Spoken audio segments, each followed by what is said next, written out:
The woman on the stone hill. They buried her husband on a Tuesday. By Friday, his brother had counted the coins. $7, 2 flour sacks, a splitting maul with a worn handle. That was what Magnus Brandt decided his sister-in-law was owed for 11 years of marriage to a man now lying under 6 feet of Montana clay. Ingrid Brandt did not argue. She was 41 years old. She had buried 2 children before this husband. She had crossed an ocean at 23, with nothing but her father's voice in her head, telling her how to read the bend of a green willow branch, how to feel the weight of coming snow in the back of her throat. She had survived 11 Montana winters with hands that knew exactly what cold could do to a body left alone. The almanac in the Helena General Store said this winter would be the worst in a decade. She believed it. She had felt the elk move down from the high country a full month early. She had watched the asters along Prickly Pear Creek go black overnight. 47 days. That was what she had before the first killing freeze. No roof, no walls, no name on any deed in any office in this territory. Just $7, and a hillside 2 miles south of town that nobody else had thought to look at yet. She picked up the maul. She started walking. The funeral. The rain that morning was thin. The kind of rain that doesn't commit. The kind that makes a graveside feel even colder than the wind alone would have managed. Ingrid stood at the foot of the grave with her hands folded in front of her and her eyes dry. She had cried for 3 nights straight when Conrad first stopped breathing. She had cried until her face felt like it belonged to somebody else. By the morning of the funeral, there was nothing left in her to spend. Her brother-in-law, Magnus, stood across from her. He held his hat against his chest. He did not look at her once during the entire service. She noticed that. She noticed everything. The Reverend Edmund Crane spoke the words from the book he always carried. His voice was steady. His delivery was precise. Crane was a man who took his role seriously, and Ingrid respected that even when she did not particularly like him. He read about valleys and shadows. He read about the Lord being close to the brokenhearted. The words moved through the small gathering and settled somewhere just above the surface of the wet earth, the way certain prayers do when they are correctly spoken, but not particularly believed. 11 people had come. Ingrid counted them, out of habit, out of the lifelong instinct of a woman who counts everything because counting is the only way she has ever known to keep the world from getting too large. 11 mourners for a man who had laughed louder than any of them, who had carried her across the threshold of their cabin on a winter night in 1865 and told her in his clumsy German, still half tangled with English, that she was the best decision he had ever made. She did not throw dirt onto the coffin. She had read once somewhere that throwing dirt was a custom from another country. She did not remember which. She only knew it did not feel like hers. She turned to walk back to the cabin. Magnus walked beside her. He waited until they were past the line of cottonwoods before he spoke. "You'll need to be out by Friday." Ingrid did not stop walking. She did not turn her head. "Friday," she repeated. "Sundown." 3 days. He had given her 3 days to leave the home she had lived in for 11 years. She did not argue. She did not raise her voice. She had already understood in the first hours after Conrad's death that the cabin and everything in it would revert to his brother by the logic of the frontier, which was not always the logic of courts, but was always the logic of men with deeds and neighbors willing to back them up. What she said instead was, "And what is mine?" It was not a question. Magnus cleared his throat. He had clearly prepared this part.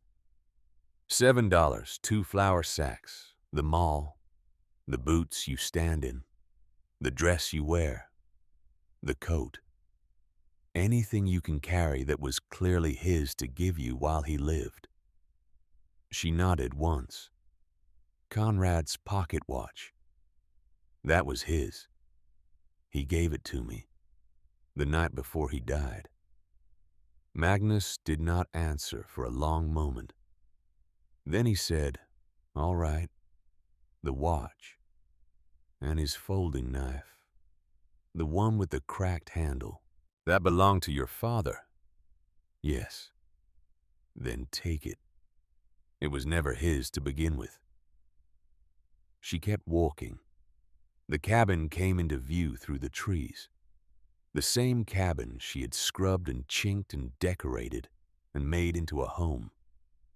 The same cabin where she had nursed Conrad through the cough that took him. The same cabin that by Friday at sundown would no longer have her name in it. She walked through the door. She did not cry. She began instead to count. 3 days, 6 hours of light per day this time of year. Maybe less with the cloud cover. 18 hours total to plan a life. 47 days by her best estimate of the air before the first killing freeze. Then a month of declining temperatures. Then deep cold. Then the worst winter in a decade. The almanac had said so. The leaving. By Friday morning, Ingrid Brandt had packed 2 flour sacks. The first held a wool dress, a second pair of boots with the left sole separating at the toe, a tin cup, her father's folding knife with the cracked handle, a small jar of rendered fat she had put up herself in August. The second held Conrad's pocket watch, a folded wool blanket, a tin of matches, a small leather-wrapped bundle that contained a needle, a spool of thread, and a curl of waxed string. That was it. That was 11 years. She stood in the middle of the cabin and looked around once. She did not let herself linger. Lingering was a luxury for women who had time. She picked up her father's splitting maul from where it leaned beside the stove. She walked out the door at 2 in the afternoon. 6 hours of light remaining.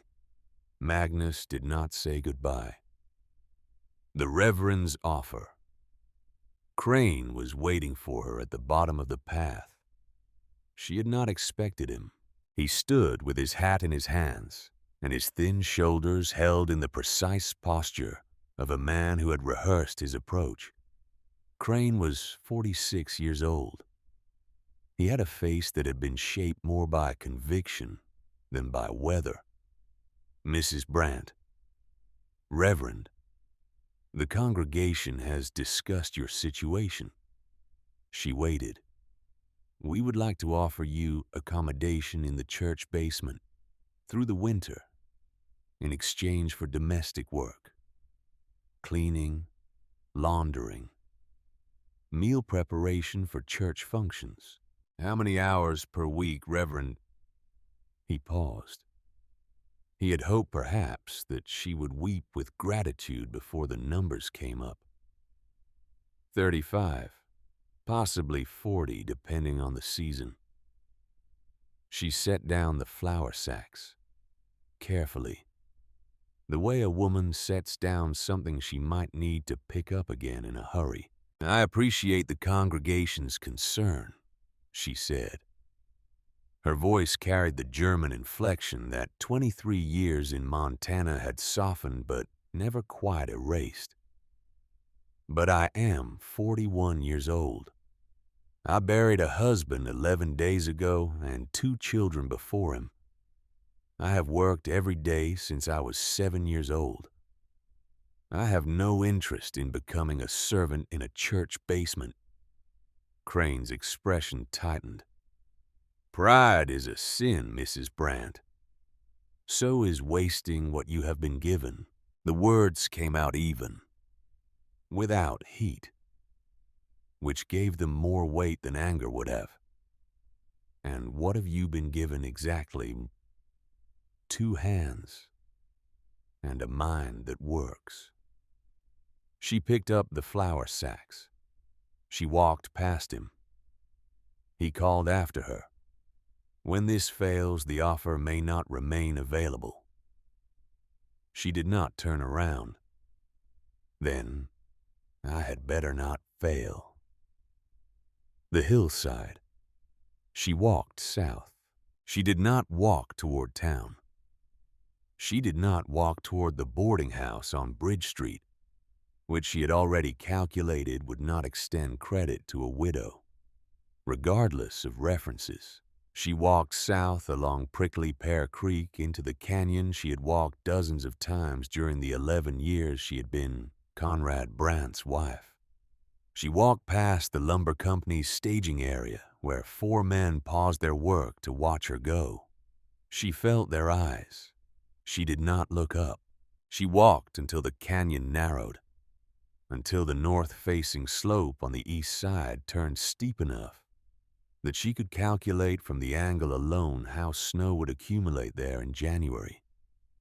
Deep, piled against the rock face, packed hard by the prevailing northwest wind, which meant the rock face itself would be largely protected from direct loading, which meant any structure built against it low enough to stay below the primary wind channel would shed snow by diversion rather than by resistance. She found the alcove exactly where she remembered it. 2 years prior, she had walked this stretch with Conrad. He had been laughing about something. She had stopped to look at the rock slide cavity in the hillside, and he had asked her what she was looking at. She had said, "Nothing. A thought." She had filed the location in her head the way her father had taught her to file the location of every cooperative piece of land she had ever seen. A rock slide old enough that lichen had colonized most of the exposed surfaces. A natural hollow in the hillside. Semicircular, roughly 11 feet across at the opening, cutting back into the slope perhaps 6 feet at its deepest point. The exposed rock face curving inward, with a geometry that was, if not deliberate, at least cooperative. She set down the flour sacks. She put her palm flat against the back wall. She felt nothing move. The 4 men from the lumber company were still watching her from downstream. She could feel their attention without turning to look. She knew what they were seeing. A middle-aged German widow crouching in a rock slide cavity, touching the walls, doing the arithmetic of some project they could not yet identify. She did not perform for them. She did not perform against them. She measured the alcove with her feet, walking the perimeter twice. She stood at the exact center of the mouth and looked out at the angle of the hillside above. She traced the trajectory of the wind path. She calculated the arc of the creek, the direction of the prevailing northwesterly. If she could close the front of this alcove, if she could close it with something curved, something low enough to fall below the wind channel, something integrated enough with the hillside that snow would simply redirect around it, then the hillside itself became the back wall, the floor, the insulation. The rock would absorb and hold heat from any fire she built inside. The elevation kept her above the floodline. The orientation meant afternoon sun would warm the south face during the months it mattered. The alcove's natural depth gave her 6 feet of storage before she even added a single stick of structure. She was not building with the land. She was building from it. The first night she slept, that first night under a tarp she had borrowed from a man named Jasper Holloway. Holloway ran a small freight operation near the creek. He had known Conrad slightly. When Ingrid had walked up to him in the late afternoon and asked to borrow a tarp and a bucksaw until sundown the next day, he had looked at her for a long moment, and then he had simply nodded and brought both items out from under the seat of his wagon. He had not asked what she was building. He had said, "Bring them back when you're done with them." She had said, "I will." That was the entire conversation. The temperature dropped to 38 degrees that night. She slept in her coat, in both pairs of stockings, with the splitting maul beside her right hand. She did not sleep deeply. Around midnight, she heard footsteps on the gravel, light footsteps, the footsteps of someone old or unwell or moving carefully so as not to be heard. Ingrid sat up. She did not call out. A figure emerged from the line of cottonwoods, a small figure, wrapped in a dark shawl, carrying a lantern that had been turned down so low it produced almost no light. "Mrs. Brandt." A woman's voice, thin, careful. "Yes." The figure came closer, stopped at the edge of the tarp. The lantern came up slightly. It was a face Ingrid recognized, an old face. A face she had seen in the back pew of the church on Sundays for years without ever knowing the name attached to it. "My name is Hannah Pruitt. May I sit?" Ingrid moved aside. Hannah Pruitt sat on the edge of the tarp with the slow, careful motion of a woman whose joints had been arguing with her for 2 decades. She set the lantern between them. The light was the color of old butter. She did not speak for a moment. Then she said, "I heard the Reverend made you an offer." "How did you hear that already?" "This is a small town." "Yes." "Mrs. Brandt, I lived in that basement for 3 winters." Ingrid turned her head. Hannah Pruitt was looking at the lantern flame. She did not look at Ingrid, the way a person does not look at someone when the words they are about to say will be easier if delivered into the light instead of into a face. "My husband died in 1869. Pneumonia. We had no children.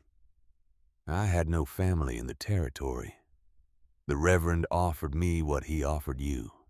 I took it. I was 61 years old. I did not believe I had any other choice." The lantern flickered. "The first winter it was bearable. The second winter I noticed that people stopped using my name. They called me the woman who helps at the church. Not Mrs. Pruitt, not Hannah, just the woman.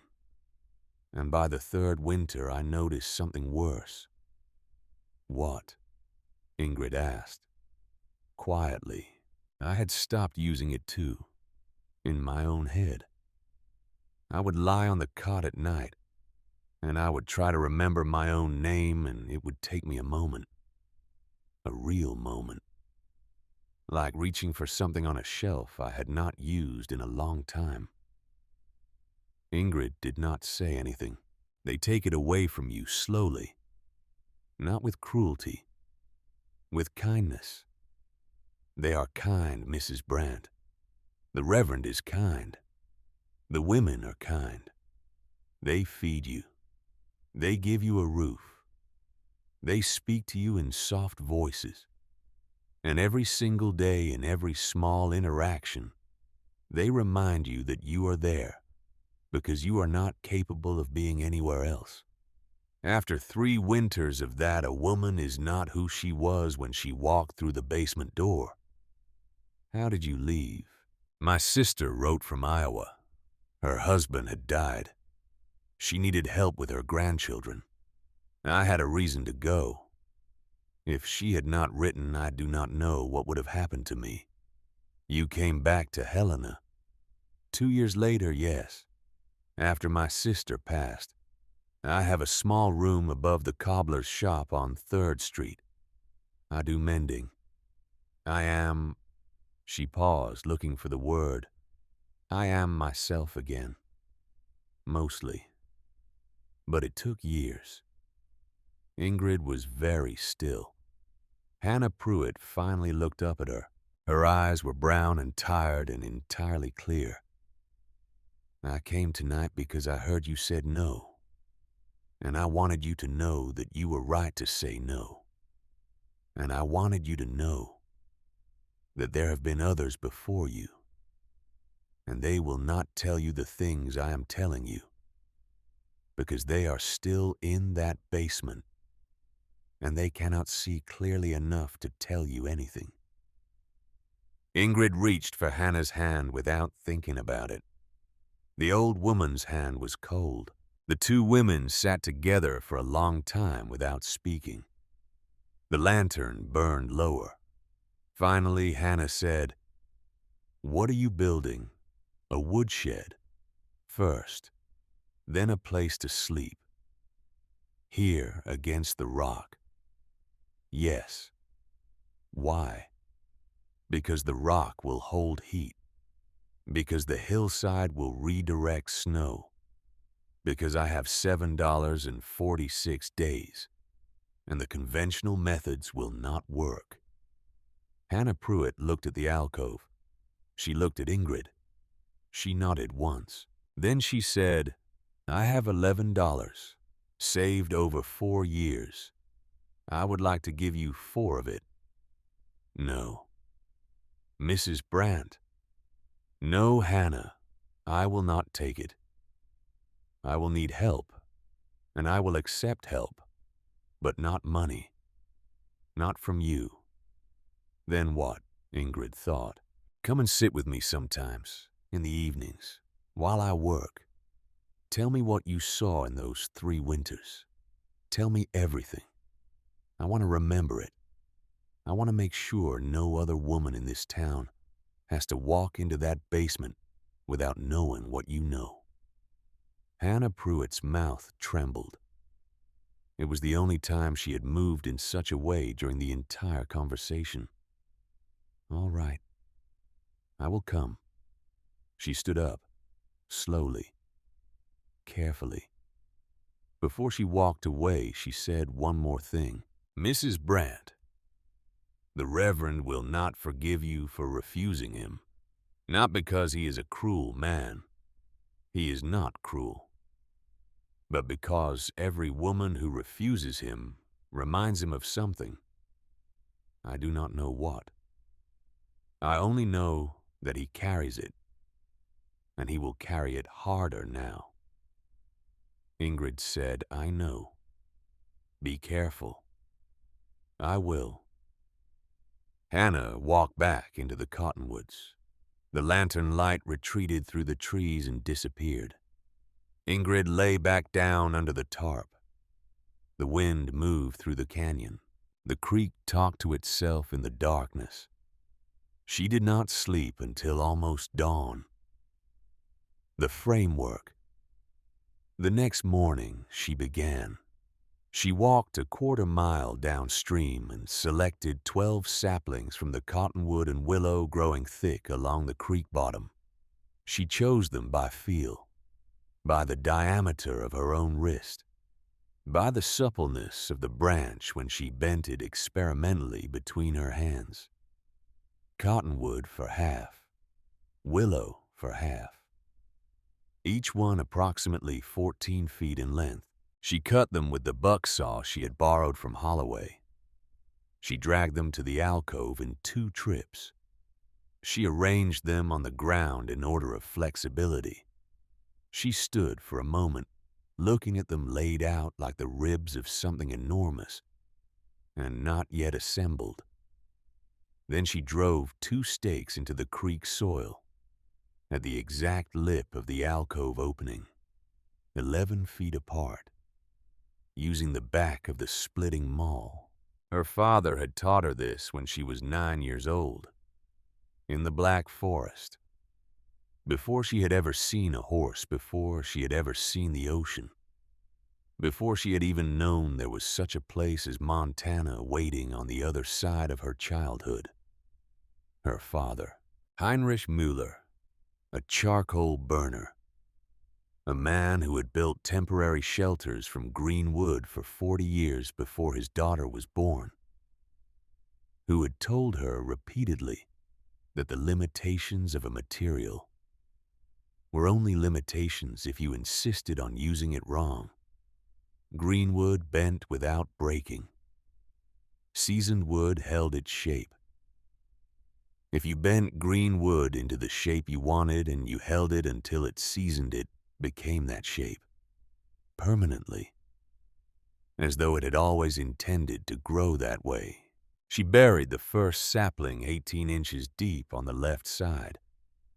She tamped the earth around it until it held without wobbling. Then she bent it, slowly, with the weight of her body, rather than the strength of her arms, letting gravity and time do the work that force would damage, into a smooth arc overhead, and anchored the other end in a corresponding hole on the right side. The result was a semicircle of living wood spanning the full width of the alcove mouth, its apex at roughly 7 feet, curving with a clean geometry that owed nothing to milled lumber and everything to the fact that a living tree bent slowly and held long enough, remembered the shape it was given. She stood under the arch and looked up. She thought of her father, 21 years dead. She did this 11 more times. By late afternoon, the framework looked like the entrance to a tunnel, or the skeleton of some creature from a different age. Curved bones arranged with more intention than accident, catching the last light at angles that made the men downstream stop their work and look. The engineer. A man came up around 2 in the afternoon. He stopped at a respectful distance. He studied the framework without speaking for nearly a full minute. He was a tall man, thin, with the stiff right knee of someone who had been hurt years ago and had never fully healed. He wore the careful, slightly rumpled clothing of a person who had once been an engineer and was now something else. When he finally spoke, his voice was measured, genuinely curious, not dismissive. "That is an interesting notion you are building, Mrs. Brandt. It is a woodshed, Mr. Whitlock. Samuel Whitlock. Mr. Whitlock. I did some surveying for the Northern Pacific before a mining claim near Marysville pulled me sideways from my career." "I see." He looked at the framework, at the green saplings already beginning to set in their curved positions. "Cottonwood and willow. Won't hold snow load. First real storm will flatten this." She did not stop adjusting the angle of the 9th arch. "Snow is going to hit the hillside 20 feet above this spot and redirect. I am not building tall enough to catch it." He opened his mouth. He closed it. He looked at the angle of the slope above the alcove. He traced the path she had described with his eyes. She watched him run the geometry in his head, the way engineers run geometry, following the load path, checking for the failure point, finding where the calculation either held or did not. Something shifted in his expression. Not agreement. Not yet. But the recalibration of a man who had realized the question was more complicated than he had initially assessed. He put his hat back on. He walked away. Before he rounded the stand of cottonwood that would take him out of her sight line, he stopped. He looked back at the framework once more. She noted it. She noted everything. She worked until the light was entirely gone. She wove the first willow shoots through the vertical arches in long horizontal passes. Over, under, over, under. Each one pulled tight before the next was started, basket weaving at architectural scale. Her fingers found the rhythm her hands had learned as a child, the same rhythm her grandmother had used making storage containers that were still in use when Ingrid had left Germany at 23. By dusk, she had 3 feet of woven lattice wall curving smoothly from the rock face on the left side, closing the alcove's opening with something that already had structural integrity, not the rigidity of a board wall, the tensile strength of interlocked living material, the kind of strength that gives rather than breaks, that recovers rather than fails. The watch. She returned Holloway's bucksaw before sundown as promised. He was sitting on the back of his wagon when she walked up, eating bread and cheese. He did not stop eating. It working. So far. Need anything else? Tomorrow, if you can spare an hour, I need someone to hold a sapling while I anchor the far side. 12th one is the worst. Springs back hard if you're alone. He chewed. He nodded. 6 in the morning. 5:30. Light is better. 5:30 then. She walked back to the alcove in the falling dark. She slept under the tarp again. The temperature dropped to 34 degrees. In the middle of the night, she woke up. She sat up under the tarp. She reached into the second flour sack. She pulled out Conrad's pocket watch. She held it in both hands, pressed it briefly to her cheek. The metal was very cold. The faint smell of him was still in the leather of the chain. She did not know how. She had not used his pomade or his soap on it. But there it was. The smell of his collar. The smell of his shoulder. The smell that had filled the cabin every morning for 11 years and would now never fill any room she lived in again. She held the watch. She felt the small unevenness under the lid. The lid did not quite close flat. There was a slight cushion to it, as though something were inside between the mechanism and the outer case. She had noticed this once before, months ago, when Conrad had still been alive, and she had been holding the watch idly sitting beside him on the porch. She had said, "Conrad, your watch lid is loose." He had said, "Is it?" He had not looked up from his book. She had filed it in her head, the way she filed everything. She had never opened it. Now, in the dark, under a tarp with the wind moving through the cottonwoods and her dead husband 11 days in the ground, she ran her thumb along the lid. Whatever was inside was inside. She did not open it. Not tonight. Tonight she still had 11 arches to weave. She put the watch back in the sack. She lay down. She closed her eyes. She slept until 5. The mason. By the 3rd day, the framework was complete. 12 arches, 16 inches apart, each one seated a little deeper into the ground as the line moved back toward the rock face, the outermost arch standing free. the innermost nearly touching the stone. Holloway had come at 5:30 as promised. He had held the 12th sapling without speaking while she anchored both ends. When the work was done, he had nodded at her, picked up his hat, and gone back to his wagon. She had not paid him.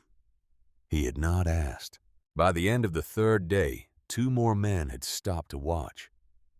A miner from the operation above the canyon. 30, maybe. He asked if she was building a fish trap. She told him briefly and without elaboration that she was building a woodshed. He looked at the structure from multiple angles and left without arriving at any visible conclusion. The second man was older, heavily built, with the hands of a person who had been in physical conversation with stone and wood for 30 years. He stood at the edge of the work area and watched her weave for nearly 5 minutes without speaking. His arms were crossed. His expression was focused in the particular way of a man cataloging details rather than forming an opinion. When he finally spoke, his voice carried the flatness of professional observation. Wattle and daub. Not quite a question. Yes, Ingrid said, when the clay is mixed. What are you mixing into the clay? Dried grass and horse manure from the stable on the East Road. He nodded once, slowly. That is why it will not crack when it freezes. The fiber holds the matrix together when the moisture expands. She turned to look at him. He walked the perimeter of the structure. He paused at the back where the arches met the rock face. He touched the stone with his fingertips. Good thermal mass at the back. Rock will hold heat for 8 to 10 hours after a fire goes out in the front area. He looked at the pieces of overlapping bark she had begun stacking nearby. Those bark shingles. Lay them down slope. Always down slope. That is where water comes in. People shingle them wrong every time. I know how to shingle them, mister. Bishop. Thomas Bishop. Mr. Bishop. He looked at her. Directly. For the first time. This is going to work. She pulled the next willow shoot through its sequence. I know. He left without ceremony. She heard 2 days later that he had been telling someone in the lumberyard that the German widow on the creek was doing something worth watching. The word moved through the small professional community of men who built things for a living, the way such words moved in those communities. Not quickly, but with a specificity that made it land differently than gossip. The second visit, on the evening of the 4th day, Hannah Pruitt came back. She brought a small basket. Inside were 3 boiled potatoes still warm wrapped in a clean cloth, and a second cloth wrapped around 4 slices of dark bread. She set the basket on the flat rock Ingrid had been using as a work surface. I thought you might not be eating. Ingrid looked at the basket. She had not in fact been eating. Thank you, Hannah. Eat now, while I am here, so I can see that you eat. That is not necessary. It is necessary. Sit down, Mrs. Brandt. Ingrid sat. She ate one of the potatoes. Slowly. The salt and the warmth hit her body, the way salt and warmth hit a body that has been pushing too hard for too long. She felt briefly dizzy. Hannah watched her. Mrs. Brandt, may I ask you something? Yes. Why are you doing this truly? Why this instead of the boarding house or moving on to another town? Or writing to people in Germany who might still... I have no people left in Germany. None My father died when I was 20. My mother the year I left. I had a brother. He died in the War of 70. I have a cousin somewhere in Bavaria who has not written since 1872, and probably does not remember my name. Hannah was quiet. And in Helena, Conrad was the family I had. He was the only family I had for 11 years. And the other towns, Ingrid set down the potato. Hannah, I am 41 years old. I have been a wife in this town. I have been a neighbor in this town. I have been on certain occasions a midwife in this town. I have given to people here more than I have received. If I leave for another town, I become a stranger again. A widow stranger. With $7. I have lived as a stranger before. I do not have the strength to do it twice in one lifetime. Hannah nodded. And the basement. Ingrid looked at her. The basement is where Conrad's wife disappears. Hannah did not say anything for a long moment. Then she said, yes. Ingrid finished the potato. She ate one of the slices of bread. The wind picked up. The first of the evening cold was beginning to settle into the canyon. The willow framework caught the late light at its edges and threw long, curved shadows across the alcove floor. Hannah looked at the structure. It is beautiful, Mrs. Brandt. It is not finished. It is beautiful anyway. Ingrid did not answer. She sat with the old woman in the fallen dark, eating bread while the creek talked to itself and the wind moved through the cottonwoods and the framework of green wood held its curve against the hillside, learning the shape it would hold for the next 27 years. The first snow. That night after Hannah had walked back to her room above the cobbler shop, Ingrid lay on her back under the tarp and looked up at the underside of the canvas. She thought about Crane. She thought about Magnus. She thought about Hannah lying on a cot in the basement for 3 winters, slowly forgetting her own name. She thought about Conrad's pocket watch with whatever was hidden under its lid, waiting in the second flour sack. She thought about her father. She thought about all of it at once. The way you think about all of it at once when you are 41 years old and lying alone in the dark, and the distance between the life you had and the life you have now is only 12 days wide. Then, somewhere in the middle of all that thinking, the first snowflake of the season landed silently on the tarp above her head. She did not see it fall. She only heard it, a single small sound, the faintest ticking against the canvas, a second flake, a third. Within an hour, the snow was coming down steadily, not heavily, not yet, but with the patient certainty of weather that had decided what season it was gonna be, and was simply beginning to deliver on that decision. Ingrid Brandt lay under the tarp in the dark.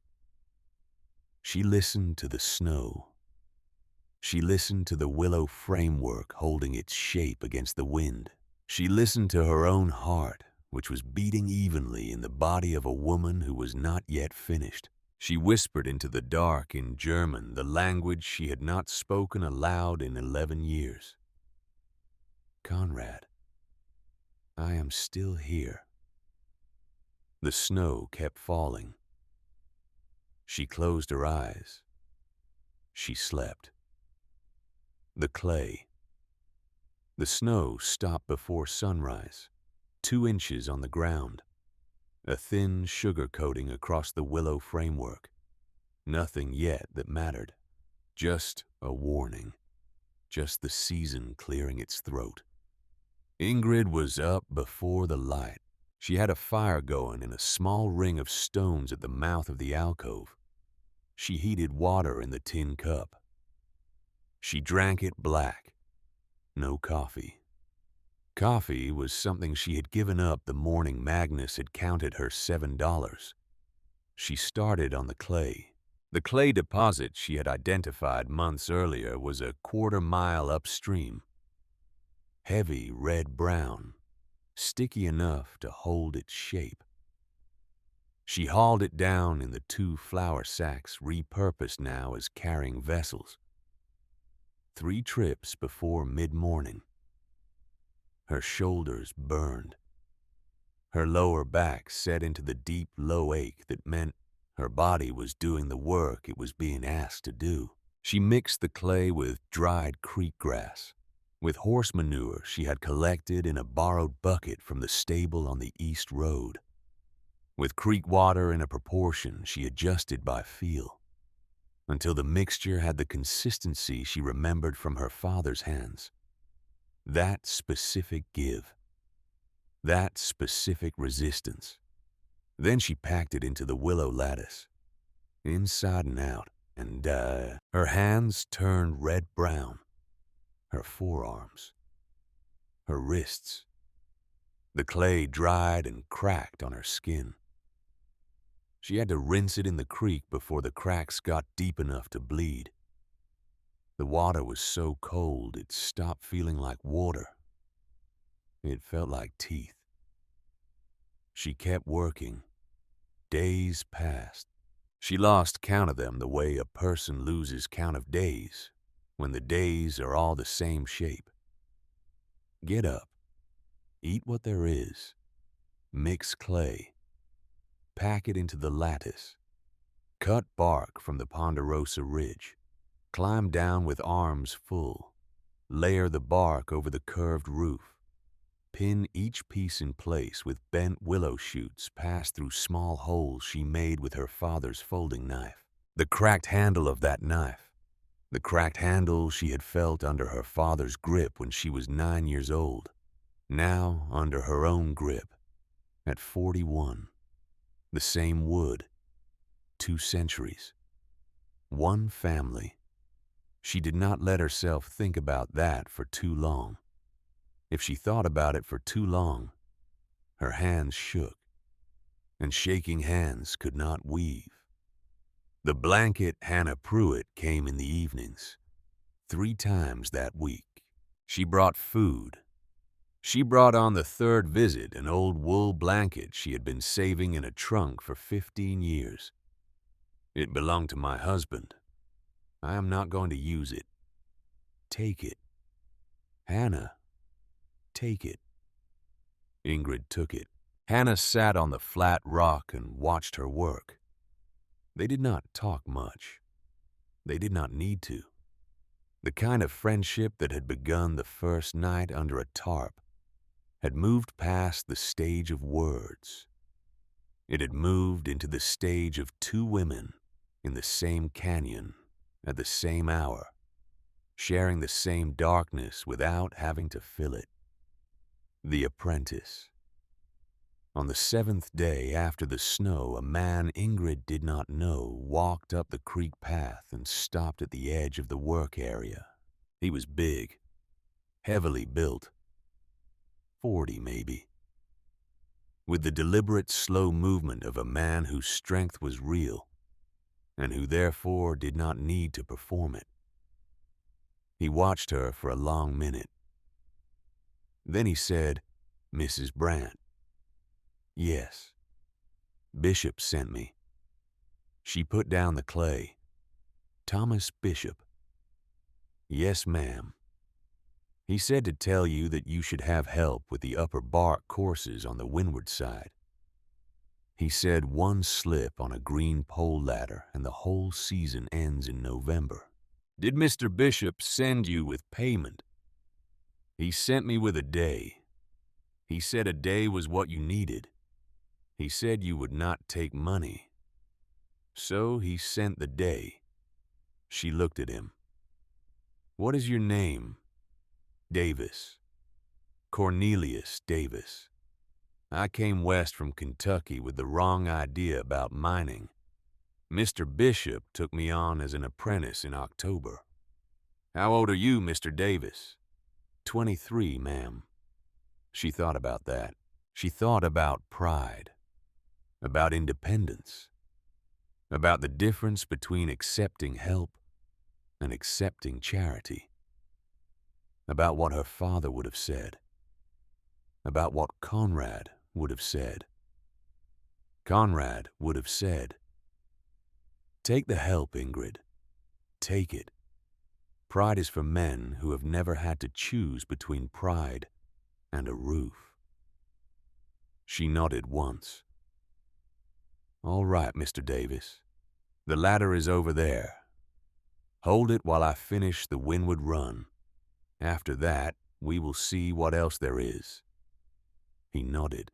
He walked to the ladder. He did not say another word for the rest of the afternoon. He held the ladder. He passed up bark pieces in the order she asked for them.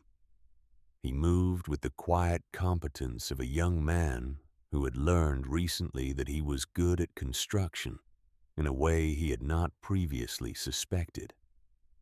When the light started to fail, he climbed down and looked up at the curved bark roof. It is not going to leak. No, it is not. Mr. Bishop said you could teach me a thing or two if I watched closely. What would you like to know? How you knew to use the curve? She wiped her hands on the rag at her waist. My father was a charcoal burner in a forest in southern Germany. The shelters my father built were not meant to last. They were meant to keep men dry and warm for one season. So he used what was already there: curved branches, earth, bark, whatever the forest had not yet decided to keep for itself. The shape of the dome was not invented by him. It was already in the wood. He just stopped resisting it. Davis listened. The land tells you what it wants. You have to be willing to hear what it tells you. Most builders are not. Most builders come with a plan and try to force the land to accept it. You can do that. People have been doing that for 1,000 years. But it costs more. It always costs more. He nodded slowly. I will remember that, Mrs. Brandt. He left. She did not know it then, but Cornelius Davis would still be quoting that exact sentence to apprentices of his own when he was 64 years old and running the largest building operation in 3 counties. The storm. The next storm came on the 2nd of October. Jasper Holloway had stopped at her side in the afternoon. He had pulled his wagon up. He had not gotten down. Weather's changing tonight. She had looked west. The clouds had the particular yellow-gray color that preceded sustained cold rain, rather than the clean blue-white that preceded snow. How long? Day and a half, maybe 2. Wind's coming with it. The wagon had moved on. She had checked the burlap door's fit one more time, adjusting the willow pin to hang it tighter. She had checked the placement of the uppermost bark courses on the windward side. She had walked the perimeter of the structure looking at the transitions: wall to hillside, roof to wall, ground to bottom course of clay. Every junction was either sealed or designed to drain. She had gone to her tarp shelter, the one she was still sleeping under, 20 feet east of the woodshed. She had crawled in. She had lain on her back, with her coat pulled over her, and she had listened to the creek. In the darkness, the cold pressed against the tarp, with the patient insistence of something that did not have to hurry. Around midnight, the first drops of rain hit the tarp, tentative, spacing themselves out. the way the first drops always do, as though testing the surface before committing to the full weight of what was behind them. By morning, the full weight had arrived. The rain came in waves, each wave colder than the last, driven by a northwest wind that had picked up steadily through the night. By first light, the wind was sustaining at 30 miles an hour. The temperature at dawn was 34 degrees. The creek had risen 18 inches overnight. It was carrying debris, branches, a section of fence post from somewhere upstream. Ingrid stood at the creek bank for a moment and watched the brown water move. Then she turned. She looked at the woodshed.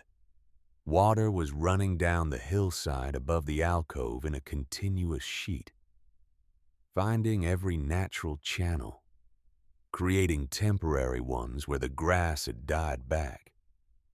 She watched where the sheet water went when it reached the level of the woodshed's roof. It hit the curve of the bark shingles on the upper windward edge. It redirected.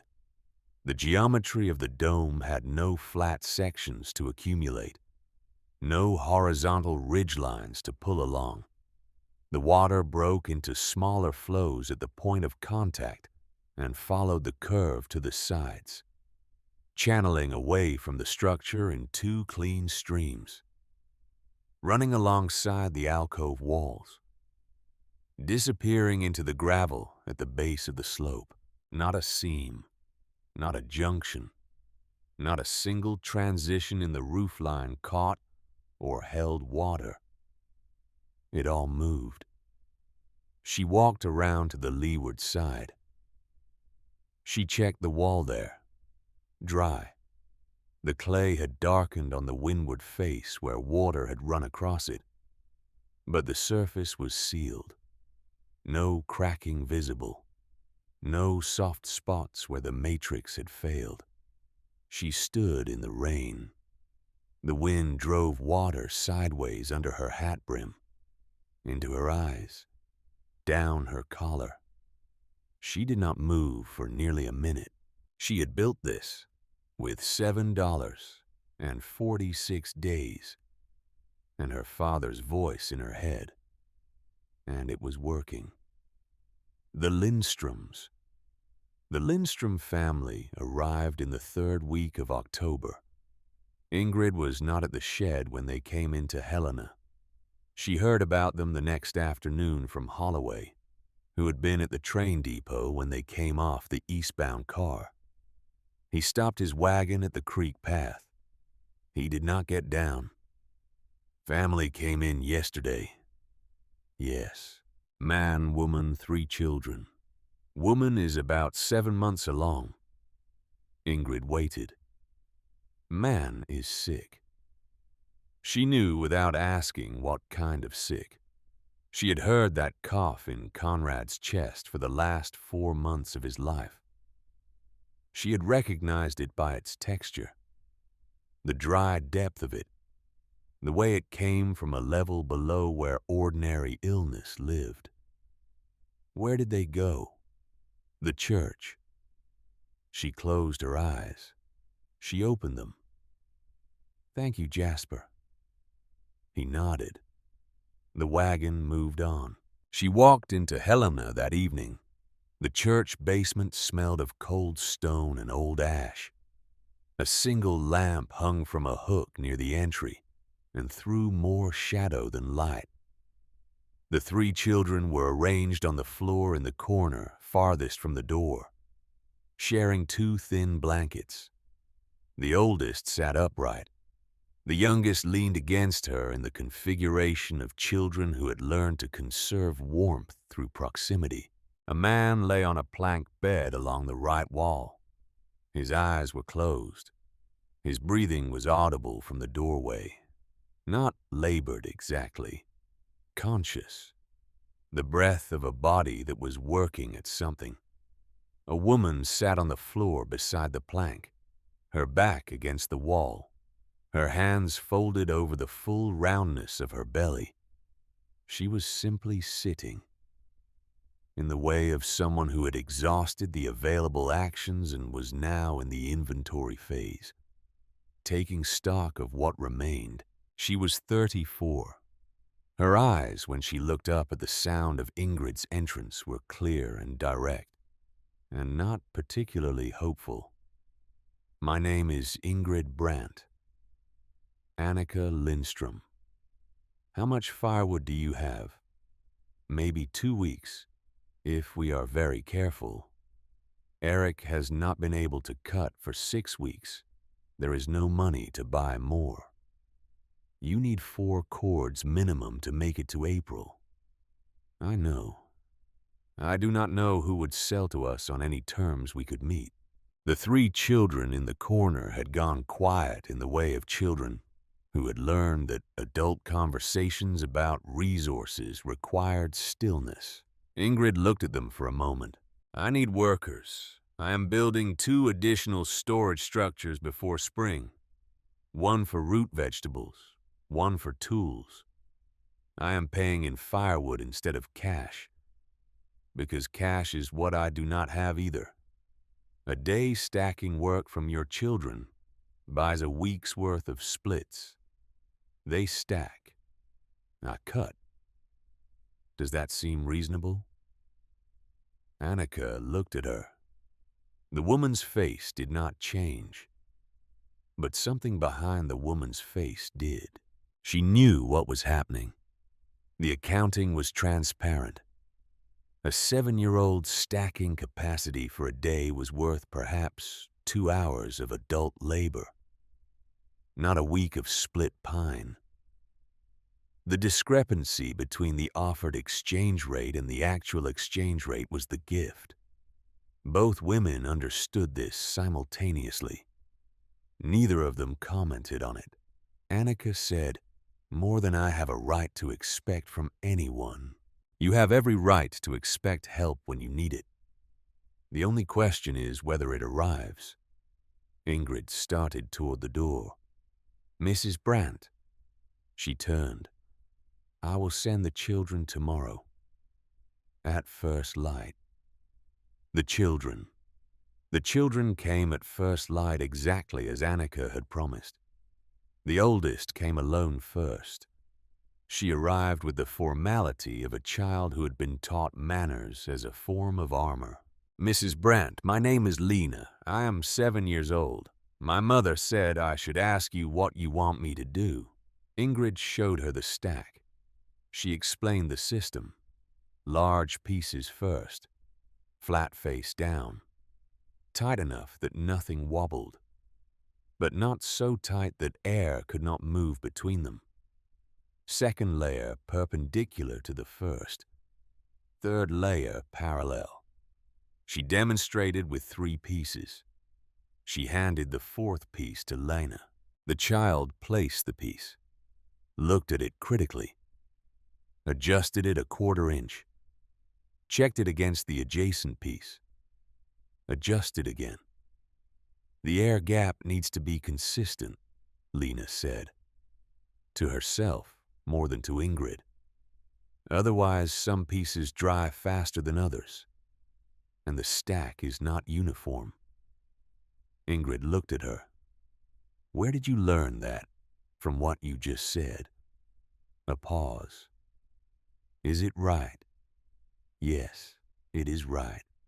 Lana went back to stacking. Peter arrived an hour later. With Mira on his back in a sling their mother had fashioned from a shawl.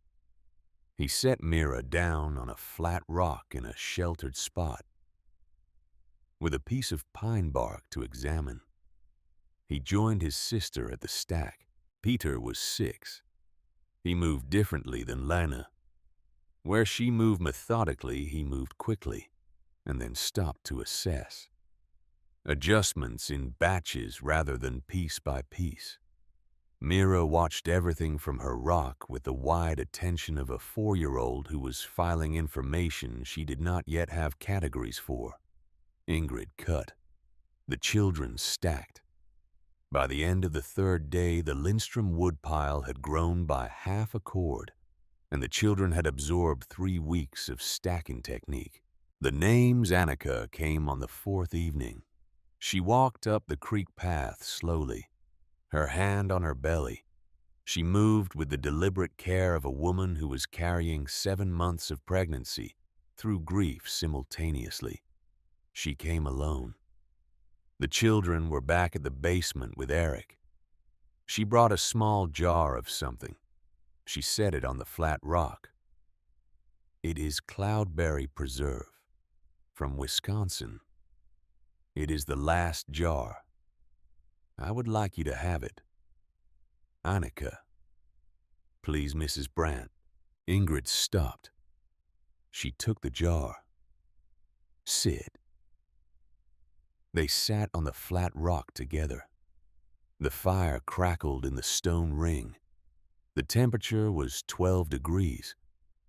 The breath came out of both of them in long, pale plumes. For a while, neither of them spoke. Then Annika said, Mrs. Brandt, may I tell you something? Yes. I have not told this to anyone in this town, not even the Reverend. I do not know why I want to tell you, but I do. Tell me. Annika folded her hands over her belly. She looked into the fire. In Wisconsin, before this child, we had another. A girl. Her name was Inger, after my mother. She was 3 years old. She had a fever in the spring of last year. The doctor in our town came late. He had been at the saloon. He had been drinking. I knew when I opened the door that he had been drinking. I let him in anyway, because there was no one else. A pause. He gave her something. I do not know what. He said it would bring her fever down. By morning, she was gone. Ingrid did not move. Eric did not blame me. He blamed the doctor. He went to the doctor's house with a piece of timber in his hands. He did not use it, but he carried it there. And the doctor saw it. And the doctor left town 2 weeks later. And nothing happened in any court ever to anyone.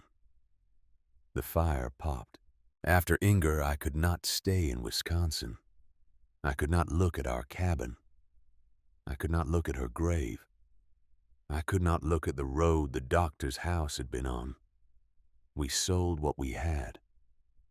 We came west. We came here. And then Eric began to cough. 2 months ago. Annika finally looked at Ingrid. This child I am carrying, he does not feel like a child. He feels like a prayer I am holding in my body. And I do not know yet whether the prayer will be answered. And I am very tired, Mrs. Brandt. Ingrid did not say anything for a long moment. The fire moved in the stone ring. Then she said, Annika, I had 2 children before Conrad. They were not Conrad's. They were from before. Annika's eyes lifted. My first marriage, when I was 19, in Bowdoin. He was a soldier. He died in 1857. The children, both girls, died in the cholera that came through that summer. Marta was 4. Ilse was 18 months. Mrs. Brandt, I have not said their names out loud in 23 years. Annika reached across the rock. She took Ingrid's hand. Ingrid's hand was raw, cracked, stained with clay. Annika's hand was warm. The 2 women sat in the firelight, their hands together on the cold, flat rock. Neither of them crying, neither of them speaking, just holding on. The fire kept burning. The wind moved through the cottonwoods. Above them on the hillside, the woodshed sat against the rock face in the dark, holding its curve, holding its dryness, holding everything Ingrid had built into it. After a long time, Annika said, "Marta, Ilse." Ingrid closed her eyes. "Marta, Ilse," Annika said again. Quietly, clearly. The way you say a name when you are giving it back to a person who has not been allowed to keep it. Ingrid did not open her eyes. She just nodded. Once. The sound of Annika's voice had carried two children's names across 41 degrees of latitude and 18 years of silence, and had set them down gently on a cold rock in Montana where they could be heard. The Builder's Book. Ingrid did not visit the basement that week. She cut wood instead, 12 hours a day. The children stacked. The pile grew. In the second week of November, Eric Lindstrom asked to see her. Annika came up the creek path alone, bundled against the cold. She found Ingrid splitting in the upper drawer. "He is awake. He is asking for you. He says it cannot wait." Ingrid put the maul down. She walked back with Annika. The basement was warmer than it had been the first time she entered it. The children had been organizing the wood stack in the corner with the technique they had learned at the creek. The fire in the small stove was burning clean and yellow. No smoke. No smell of damp combustion. Eric was sitting partially upright against the wall. His eyes were sunk. His skin was the color of old paper. But his eyes, when they found Ingrid, were sharp. "Mrs. Brandt, Mr. Lindstrom, please, sit." She sat on the edge of the plank. He gathered himself for a moment, breathing carefully, spending each breath the way a poor man spends coin. "My wife told me you are German, from the Black Forest." "Yes. My grandfather was a builder in Hamburg. He came to America in 1828. He taught my father taught me. I built barns, houses, a mill near Eau Claire. I was good at it. Annika told me." He smiled faintly. "She is too kind about my work.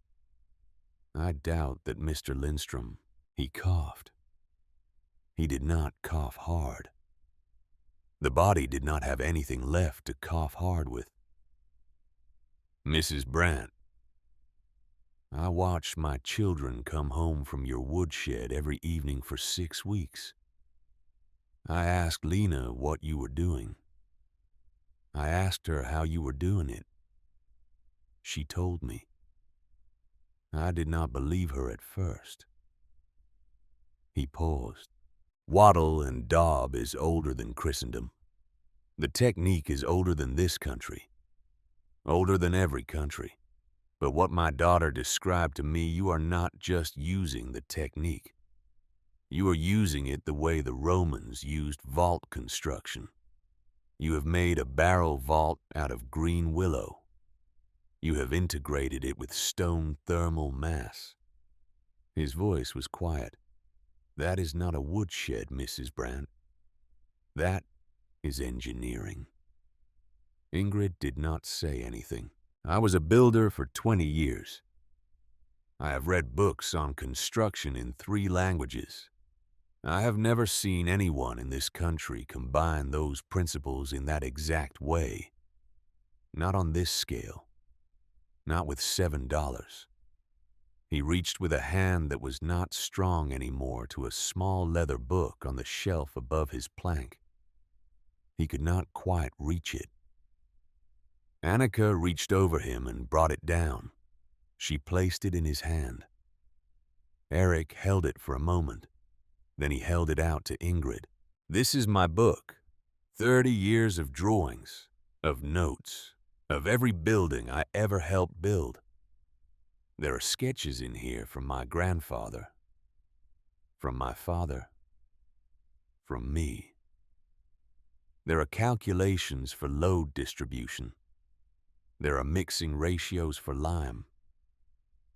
There is everything I know. I will not be using it anymore.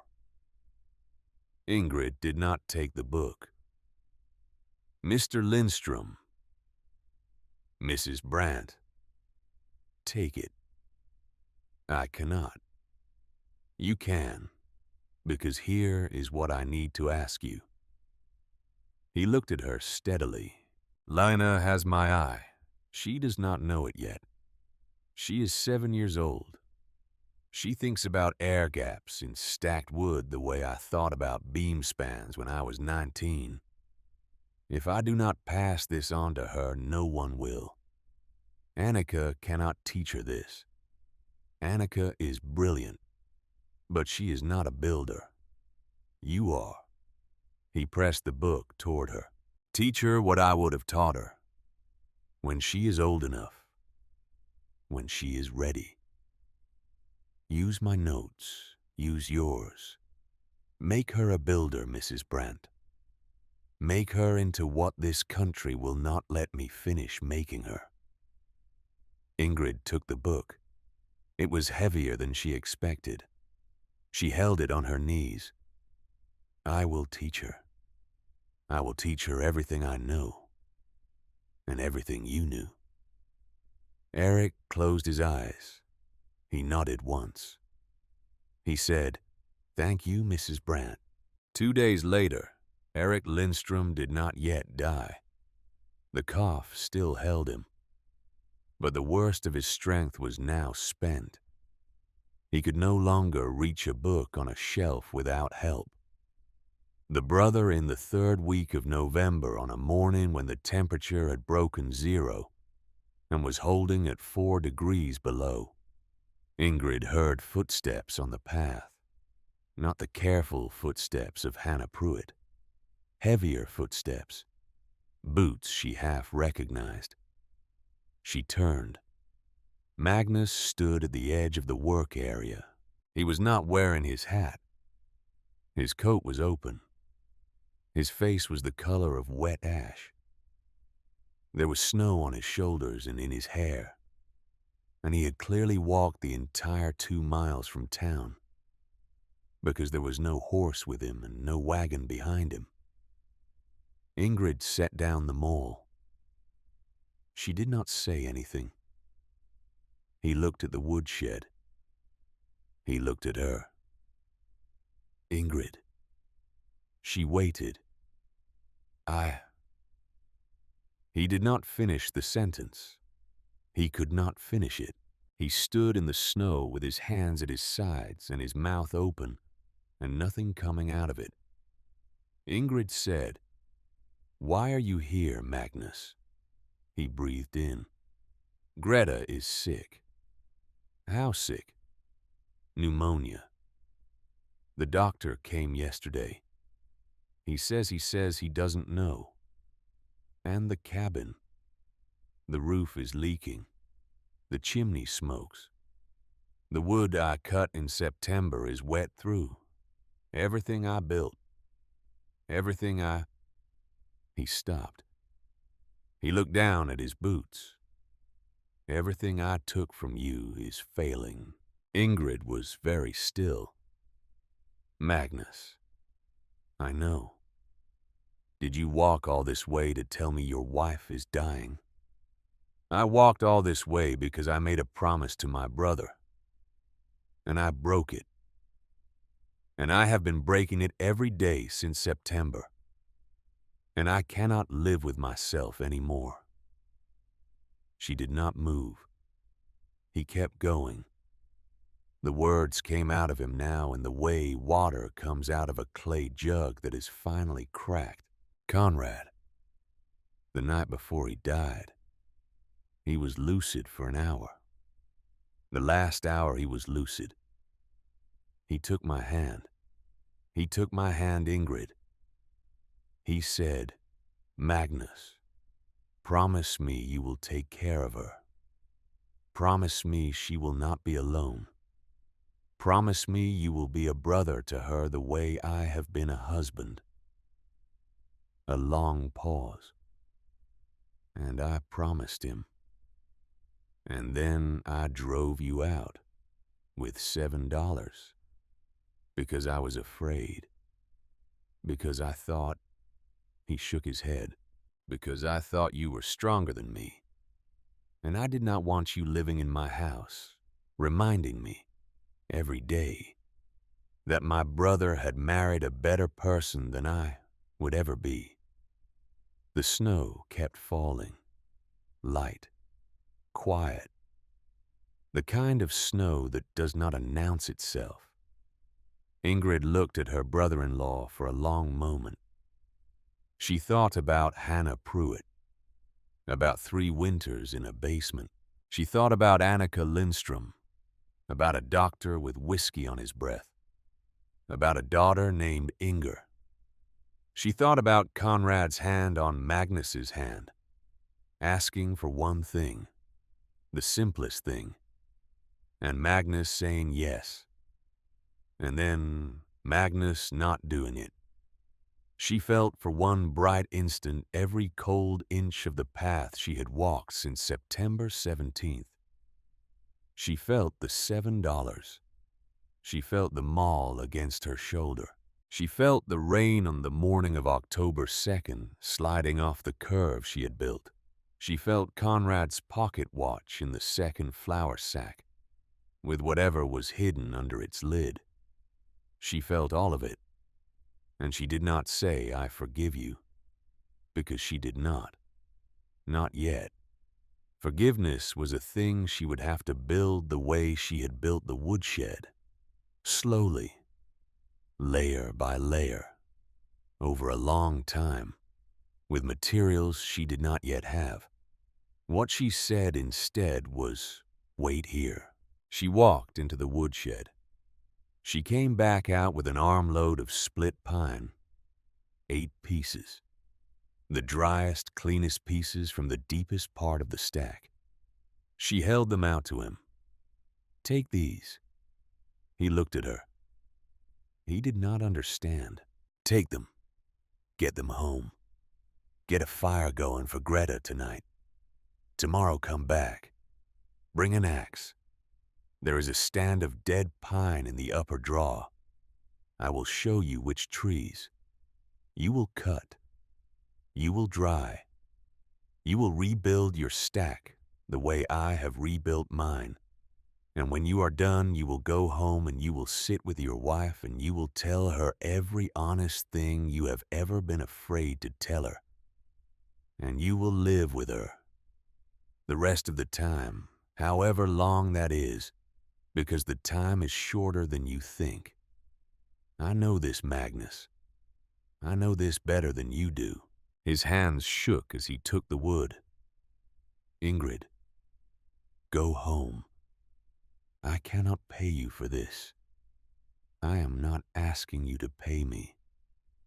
I am asking you to stop being a coward." He nodded. He could not speak. She said, "And Magnus, yes, this is not forgiveness. Do not mistake this for forgiveness. This is firewood. Forgiveness, if it comes, will come later. And it will not come because of words. It will come because of what you do every single day, from this day forward. Do you understand me?" "I understand." "Then go." He went. He walked back down the creek path with his arms full of pine, the snow falling on his shoulders, his head bent. Ingrid watched him until he was out of sight. Then she turned and walked back to the mole. She picked it up. She kept cutting. The waiting. That night, the temperature dropped to 11 below zero. The fire in her stone ring burned down to coals. She sat beside it, wrapped in the wool blanket Hannah had given her, the other blanket folded across her lap, her hands cupped around a tin of warmed water. She thought about Eric Lindstrom's leather book, sitting now beside her bedroll. She thought about Magnus walking home with 8 pieces of pine. She thought about Conrad. She reached into the second flour sack. She brought out the pocket watch. She held it in both hands. She did not open it, but for the first time in 8 weeks, she sat with it on her lap, in the firelight, with her thumb resting on the lid. She whispered, "Soon." She did not know who she was talking to. She put the watch back. She slept. The dugout. The cold deepened through December. Each morning, the creek ice thickened from the edges toward the center. Each evening, the temperature dropped a degree lower than the evening before. The high country went white. The tree line followed the white down the slope day by day. Ingrid moved into the dugout in the first week of December. She had finished it in the last days of November. 4 feet by 8 feet. Standing height of 5.5 feet at the center ridge, roofed with pine poles covered in bark and sod. The 3-legged stove she had bought from Eccles, seated on 3 flat stones of matched height, because the stove was missing 1 leg. The interior, with a fire running for 3 hours in the morning, came up to 65 degrees and held there for most of the day. A small fire in the evening kept it through the night. The dry pine from her woodshed produced no smoke, no buildup, no slow chemical danger. She slept better in that hole in the earth than she had slept in the cabin she had shared with Conrad for 11 years. She did not know what to make of that. She decided not to make anything of it. The axe. Magnus came back on a morning when the temperature was 9 below. He brought an axe. He did not say anything when he arrived. He simply walked up the creek path. He stopped 20 feet from the dugout entrance. He waited. Ingrid came out. The upper draw. All right. The stand of dead pine on the southwest face. Do not touch the live trees. There are 6 dead ones I have been saving for a hard week. You can have 3. I will only take 2. Take 3. You have a wife to keep alive. He nodded. They walked up together. She showed him the trees. She showed him how to read the lean, how to set the notch, how to feel the moment when the trunk decided which way it wanted to fall, and how to step away from the wrong side 3 full seconds before he would have thought to. He listened. He had been a builder once. He had never been a particularly good one. But he listened the way a man listens when he has finally understood that listening is the thing he should have been doing for 46 years. He cut 3 trees. He limbed them. He sectioned the trunks into rounds. He carried the rounds down to her splitting block in 3 trips. He split them with her maul while she watched until she was satisfied that he was doing it correctly. When he was finished, he wiped his hands on his coat. Greta is breathing easier this morning. Good. The doctor says she may yet recover. Good. Ingrid. Yes. Thank you. She looked at him. Magnus, listen to me. I am not the one to thank. The wood is wood. The maul is a maul. Thank Greta. Thank her every day that she is still breathing the air in your cabin, because the day comes when she is not. And on that day, the only thing that matters is whether you said it to her enough times while she could still hear you. Do you understand me? His mouth moved. I understand. Now go home. He went. 2 days later, he came back. He took the wood. He went home again. 3 days after that, Ingrid heard from Holloway that Greta Brandt had sat up in her bed for the first time in 2 weeks and asked for soup. Ingrid did not smile when she heard. She just nodded once, inside the dugout, alone. And then she went out to cut more wood. The 8th of January. Eric Lindstrom died on the 8th of January in the early hours before first light. Annika sat with him. She did not call for Ingrid. She did not call for the Reverend. She let her husband leave the world the way she felt he would have wanted to leave it. Quietly, with his wife's hand in his, with the children sleeping, with the small stove burning the dry pine that had been keeping the basement warm for 2.5 months. By first light, he was gone. Lena was the first child to wake. She sat up. She looked at her father. She looked at her mother.